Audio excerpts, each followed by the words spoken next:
인천공항 앞 출국장, 외국인 부녀가 서로를 끌어안고 눈물을 흘리고 있습니다. 얼마나 서럽게 우는지. 주변을 지나는 한국 사람들은 이들 부녀를 한 번씩 쳐다봅니다. 그러면서 무슨 사연이 있구나 하면서 안타깝게 생각하면서 지나가고 있네요. 이 부녀에게는 새로운 목표가 생겼고 응원이 필요한 상황이라며 사연을 제보해 주셨습니다. 사연 만나보시죠. 저는 슬로바키아 출신의 모델입니다. 지금은 한국에서 일을 하고 있고, 저는 한국 국적 취득을 목표로 삼고 있습니다. 슬로바키아에서 태어났지만, 태어난 곳이 꼭 자신의 모국이 되어야 하는 것 같지는 않아요. 사람은 옛날부터 이동을 하는 역사를 가져왔죠.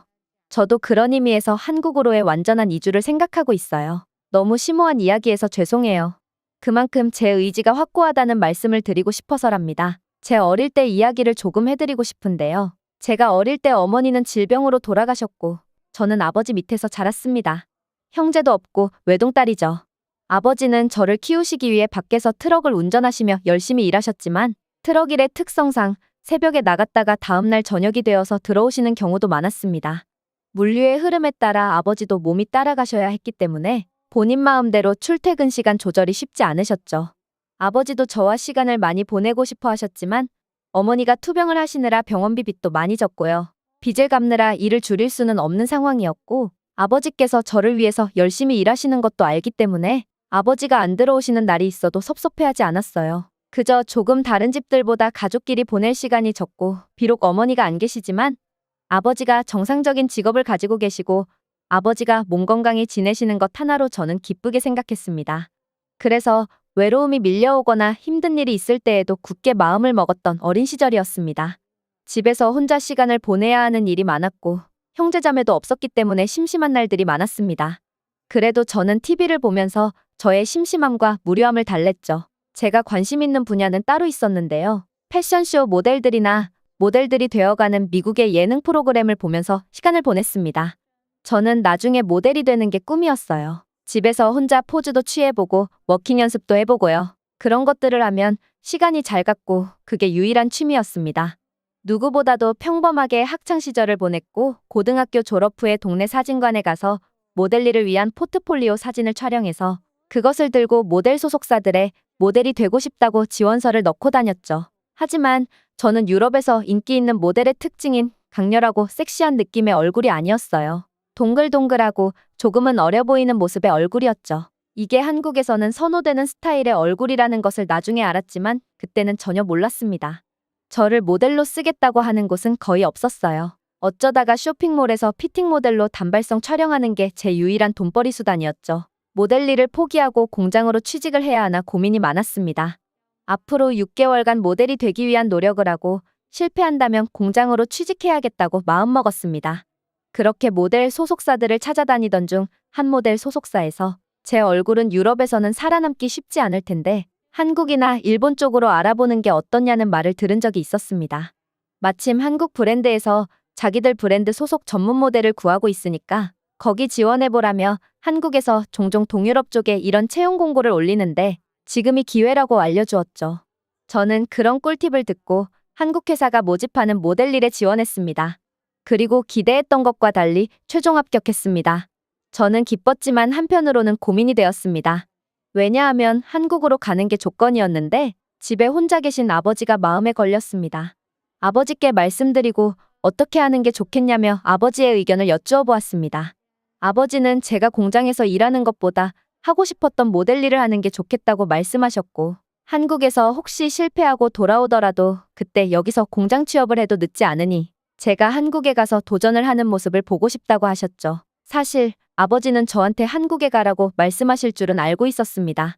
하지만 아버지는 수면 패턴이 망가지는 날들이 많았고 지금 그것 때문에 혈압약을 복용하고 계십니다. 그리고 스트레스를 풀기 위해 술과 고기류를 많이 드셔서 콜레스테롤도 높고요. 병원에서는 높은 혈압과 콜레스테롤 수치가 매우 나빠서 이대로 가다가는 언제 쓰러질지 모른다고 금주와 해산물 섭취를 적극 권장했지만 슬로바키아는 완전한 내륙 국가이기 때문에 해산물은 부자들이나 먹는 음식입니다. 아버지께서 해산물을 드시기는 어렵죠. 그나마 금주라도 하셔야 하는데 술을 끊으시는 것은 어려워하셨습니다. 제가 잔소리를 많이 해서 조금 양을 줄이시긴 하셨지만 아예 안 드실 수는 없다는 것도 저는 알고 있습니다. 그래서 더욱더 제가 아버지 옆에서 보살펴드려야겠다고 생각하고 있었거든요. 때문에 한국행을 망설이고 있는 것도 사실이고요. 오히려 아버지는 저보고 한국에 가라, 저는 안 가겠다로 한참 대화를 나누었습니다. 결론은 제가 한국에 가는 걸로 났고, 한국으로 가는 날 저는 아버지를 안고 한참 눈물을 흘렸습니다.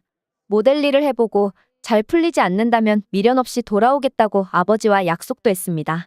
저는 한국으로 가서 많은 촬영에도 표정 하나 찡그리지 않고 열심히 했습니다. 다른 모델들은 촬영 일정이 빡빡하다며 불평하긴 했지만 저는 아버지를 홀로 두고 여기까지 왔는데 불평하는 것은 사치라는 생각에 불평 한마디 안 했죠. 사실 제 포지션이 메인 모델 포지션은 아니었는데 그런 모습 때문인지 회사에서는 저를 많이 불러서 촬영하고는 했고 제가 모델로 들어간 제품들이 매출이 좋게 나오자 서서히 메인 모델로 자리매김할 수 있었습니다. 그리고 회사의 회식 자리에도 열심히 참여하고는 했는데 그때마다 슬로바키아와 매우 다른 환경에 놀라곤 했습니다. 한국에서는 육류와 해산물의 가격 차이가 심하게 나지 않았고 해산물을 너무나 손쉽게 접할 수 있고 익숙해 한다는 점이었죠.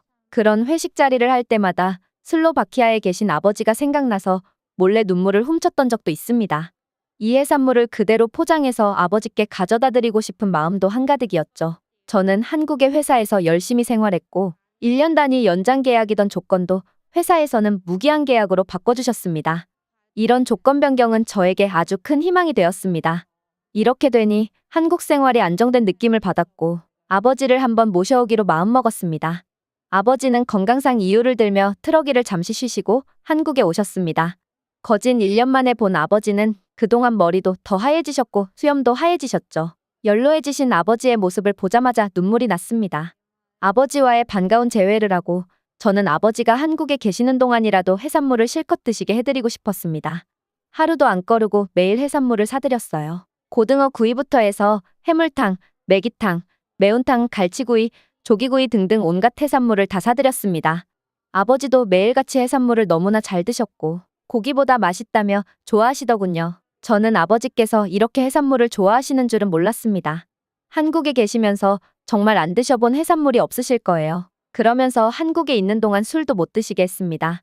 그렇게 한국에서 한 달 정도 지내시자 아버지는 혈압약을 먹으면 뭔가 머리도 아프고 기운이 없다고 고통을 호소하셨습니다.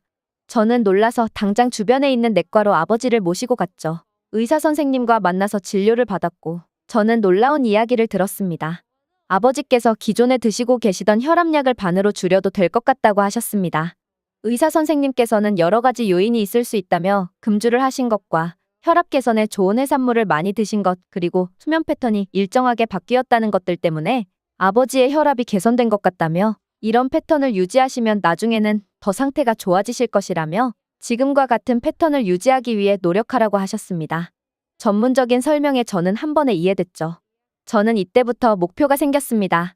아버지께 슬로바키아에 돌아가면 트럭 일을 조금만 더 하다가 정리하시고 제가 몇 년 뒤 여기 한국에서 국적을 취득할 때니 그때는 제가 아버지를 정식으로 초대하겠다고 말씀드렸습니다. 아버지께서 저를 홀로 키워내셨듯 이제는 제가 아버지를 책임지고 모시겠노라 말씀드렸습니다. 아버지는 미소 지으셨고 슬로바키아에 돌아가서 다시는 술도 입에 안 대고 무리하게 물류를 따라다니지 않겠다고 말씀하셨습니다. 해산물은 비싸니까 자주 먹을 수는 없지만 그래도 일주일에 한 번은 노력해보겠다고도 하셨고요. 얼마 뒤 저는 공항에서 아버지를 배웅해드렸습니다.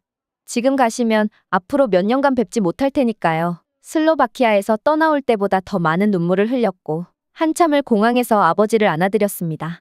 그리고 저는 한국 귀화라는 큰 목표를 세웠고 한국어 공부도 아주 열심히 하고 한국 사람처럼 생각하고 생활하려고 노력하고 있습니다. 한국에서는 정성이 지극하면 하늘도 감동하게 된다라는 말이 있는 것도 배웠습니다. 그리고 그게 제 좌우명이 되었습니다. 제가 아버지를 모시고 올 수 있도록 한국 귀화 시험도 잘 통과할 수 있도록 응원의 말씀 한마디 부탁드려도 될까요? 제 사연 들어주셔서 감사합니다. 오늘 사연은 여기까지입니다. 구독과 좋아요 부탁드리며 다음에 또 찾아뵙겠습니다.